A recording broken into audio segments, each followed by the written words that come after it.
Ryan, I would say, in my opinion, is plausibly the most guilty party of this entire thing. Ryan Reynolds says Justin Baldoni can't sue him over hurt feelings. Ryan Reynolds faces backlash after being canceled for allegedly bullying Justin Baldoni, leading to a complete meltdown totally unexpected. Thesis is essentially that Ryan is actually such a good guy that he kind of had to be a bad guy. Between lawsuits, a satirical jab in Deadpool and Wolverine, and some messy allegations, it's hard not to wonder, has Ryan Reynolds' sharp humor finally crossed the line? The feud between Reynolds and Justin Baldoni is so juicy it feels straight out of a Hollywood script, but this isn't just any celebrity spat. This is a full-blown war of egos, with Reynolds' wife, Blake Lively, caught right in the middle. If you thought Hollywood drama couldn't get messy, think again. This saga has enough shocking twists to rival a Game of Thrones finale. Mr. Reynolds was a key player in the scheme, defaming Justin around Hollywood, strong-arming WME, their agency, into dropping Justin as a client and trying to destroy Justin's career however possible. The Hollywood burn book is back, and the drama is wilder than ever. Justin Baldoni is firing back at Ryan Reynolds and Blake Lively, countersuing them for allegedly trying to destroy his career. The accusations? Everything from fat-shaming Lively to shocking claims of sexual misconduct. Reynolds reportedly went even further, using his Hollywood influence to get Baldoni dropped by his agency, WME. This feud is getting messy by the minute. Yesterday, Ryan Reynolds filed a motion to dismiss. He wants to get out of Justin Baldoni's lawsuit in a filing that was riddled with character attacks and claims that he can't sue over hurt feelings. Reynolds' legal team fired back with a brutal defense, arguing it's just their opinion. In court, free speech protects the right to express genuine disdain for someone you truly believe is worthless. Basically, it's fine if I called him a predator if I believe it. It's fine. And the problem is, it's like, okay, so you're admitting then, essentially, that you have called him this. Using his past life as an excuse, Reynolds Camp is saying, how dare you sue us for $400 million when your entire career is built on bragging about being a reformed dirtbag? What's going on here? What does he say? Why is he suing them? It's a bold move, weaponizing Baldwin's redemption arc against him, and if there were an Oscar for pettiness, Reynolds would already be polishing his trophy. However, his attorney Brian Friedman has given some quotes to the press, and they were pretty scathing. I mean, you gotta admit, the guy goes hard for his client. Baldwin's lawyer, Brian Friedman, hit back, accusing Reynolds of bullying and manipulation, lighting a metaphorical match and walking away, just like Deadpool in a dramatic slow-motion explosion. Now here Friedman is quoted in TMZ. Let's look at what he said. Mr. Reynolds' exploitation of his enormous power in Hollywood continues, this time arrogantly asking to be dismissed from the case despite his publicly documented involvement, extending far beyond just being a supportive spouse. Friedman argues that Reynolds' fingerprints are all over this alleged smear campaign, portraying him as a Hollywood mastermind orchestrating Baldoni's downfall. As if the chaos wasn't enough, Baldoni has now turned his sights on the New York Times and Leslie Sloan, the publicist for Lively and Reynolds, dragging more people into the mess. At this point, it's less of a legal battle and more of a full-blown Hollywood war, complete with drama, power plays, and enough twists for a Netflix series. But Brian Friedman says Reynolds trying to skate is laughable because his fingerprints have been all over the smear campaign against Justin and the Wayfarer team since day one. Friedman paints a picture of Reynolds sipping aviation gin in a secret lair filled with Marvel merch, plotting Baldwin's downfall.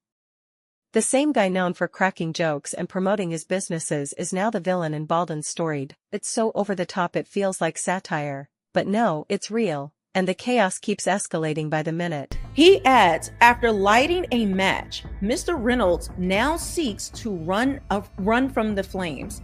It won't work. Friedman didn't hold back, accusing Reynolds of igniting the feud and fleeing like an action hero escaping a CGI explosion. He claimed Reynolds is dodging accountability, prioritizing his charming image over addressing the alleged harm. According to Friedman, this isn't just hurt feelings, it's a full-scale smear campaign against Baldwin, one that Reynolds is now trying to downplay as harmless banter while the controversy continues to spiral out of control. But Friedman says Reynolds trying to skate is laughable because his fingerprints have been all over the smear campaign against Justin and the Wayfarer team since day one. In Friedman's view, Reynolds isn't just avoiding the fire, he's fueling it while acting above it all. The lawyer insists that no amount of sarcastic legal filings or Marvel-level charisma can erase the alleged damage.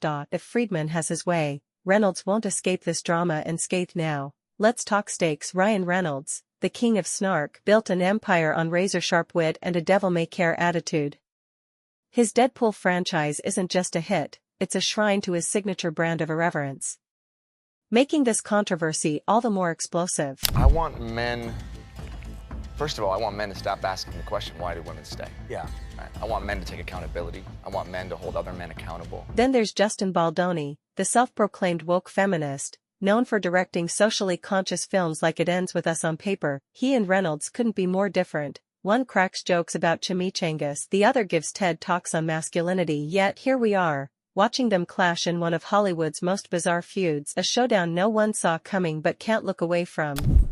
As we reported, Ryan filed the dismissal docs Tuesday, calling Justin thin-skinned for complaining that so-called nice pool character from Deadpool and Wolverine was mocking him. So how did we get here? It all started when Reynolds decided to introduce a character named Nice in Deadpool and Wolverine, a painfully obvious caricature of Baldoni. And then they say, well, even doing that, he's just thin-skinned for complaining about it. Now Reynolds' legal team has all but admitted that Baldoni inspired Nice Palul, but their defense: Baldon is just too sensitive. Thin-skinned outrage, they called it. That's like telling someone they're too fragile to handle your brilliance. Bold move, Reynolds. No, it wasn't just the so-called. He confirms. They say they don't dispute that the character was based off of Justin Baldoni. It was essentially Justin Baldoni. And so Ryan Reynolds admits this. Let's be real, when satire targets a real person, it stops being just art and starts resembling bullying. Reynolds, of course, dismisses this idea entirely. After all, he's Deadpool, where nothing is off limits in the name of comedy, right? Reynolds, who is married to Blake Lively, was accused in the lawsuit of mocking and bullying Baldoni by using the character of Nice Pool in Deadpool and Wolverine to satirize Baldoni's woke feminist image. Then there's the whole Nissel mess. Imagine watching one of the year's biggest movies and realizing a character is clearly based on you, but in the least flattering way possible. That's exactly what happened to Baldoni when Reynolds introduced Nissel, a parody mocking his woke feminist image. This wasn't just a light joke. It was a full-on roast, turning Baldoni's carefully crafted public persona into a punchline for millions. To him, this felt like more than comedy, it was a personal attack. Baldoni built his brand as a role model for modern masculinity, only to be mocked on a global stage. Feeling humiliated, he fought back with a lawsuit, accusing Reynolds of crossing the line into harassment. All hell broke loose. She claims he sexual harassed her, and then by the time they premiered the movie, they weren't even speaking to each other. She made him stay in the basement, and Ryan Reynolds turned on him too. And then she claimed that he unleashed a bad PR campaign against her. Let's talk about Lively, Reynolds' wife and Baldon's co-star, caught in the middle of this feud. She's not staying silent, accusing Baldon of more than just inappropriate behavior. Her claims run deeper. She's brought the suit, and he's got to defend himself. And there's some very serious allegations being made against him and Wayfarer for harassment. Lively claims Baldoni orchestrated a smear campaign against her, using publicists to spread damaging rumors after the film's release. If true, it's a calculated move that contradicts his progressive feminist image.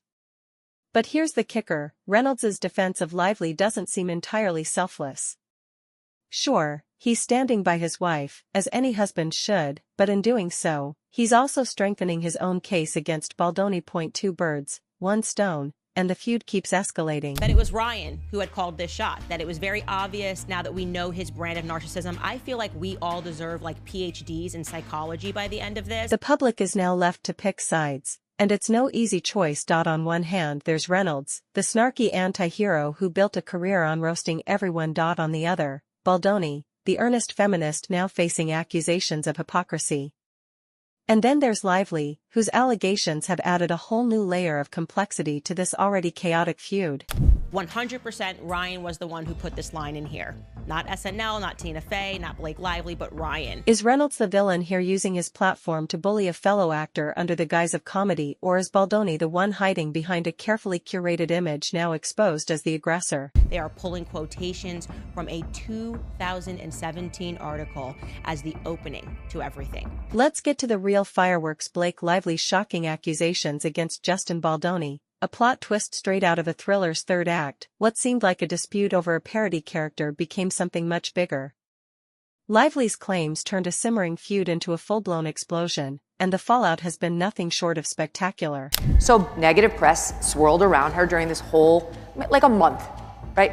Later she would describe this as though it was the pile-on against Trump.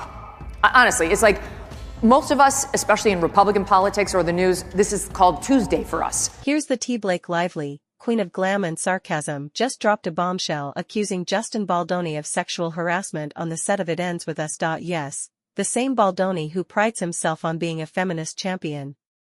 According to Lively, his behavior wasn't just inappropriate, it was outright predatory. But that's not all. She also claims Baldoni used his PR team to smear her reputation after the film's release. Allegedly, he didn't just harass her, he tried to destroy her public image, too. Mr. Reynolds' exploitation of his enormous power in Hollywood continues. This time, arrogantly asking to be dismissed from the case despite his publicly documented involvement, extending far beyond just being a supportive spouse. Let's not pretend this didn't turn the Reynolds versus Baldoni feud nuclear. With his wife's name dragged through the mud, Reynolds wasn't just defending his satire, he was on a warpath. And who could blame him? If someone allegedly harassed your spouse and smeared their name, you'd be sharpening your verbal daggers too. Hollywood power couple Blake Lively and Ryan Reynolds, and actor and director Justin Baldoni. The plot of this lawsuit is actually more interesting, I believe, than the film that they made. Hold on, this is Hollywood, where nothing is ever as simple as it seems. The timing of Lively's accusations has raised eyebrows. Why now? Why right after Baldoni filed his lawsuit against Reynolds? Is this a strategic counterattack to undermine Baldoni's credibility, or has Lively simply had enough? The waters are murky, and theories are flying. Some say it's a classic tit-for-tat move, while others believe it's a long overdue grievance finally coming to light. Ryan, I would say, in my opinion, is plausibly the most guilty party of this entire thing, okay? He has just been publicly humiliating Justin Baldoni. Then there's Nice Pool, the character that started this whole circus. If Deadpool is the king of savage humor, Nice Pool is his overly earnest, painfully woke little brother, a not-so-subtle jab at Justin Baldoni. Reynolds' legal team hasn't denied it, instead dismissing Baldoni's reaction as thin-skinned outrage and an overblown response. He has just been publicly humiliating Justin Baldoni as soon as he could, as many times as he could, and using as many A-list actors as he could. Satire is meant to punch up, right? But when a Hollywood A-lister uses a multi-million-dollar platform to mock an industry peer, is it still satire, or just mean-spirited? Reynolds may call it artistic freedom, but critics see a weaponized platform. And they're not wrong. When comedy targets someone so directly, it stops being just humor and starts feeling like an attack. Stay tuned, because this drama is only getting messier.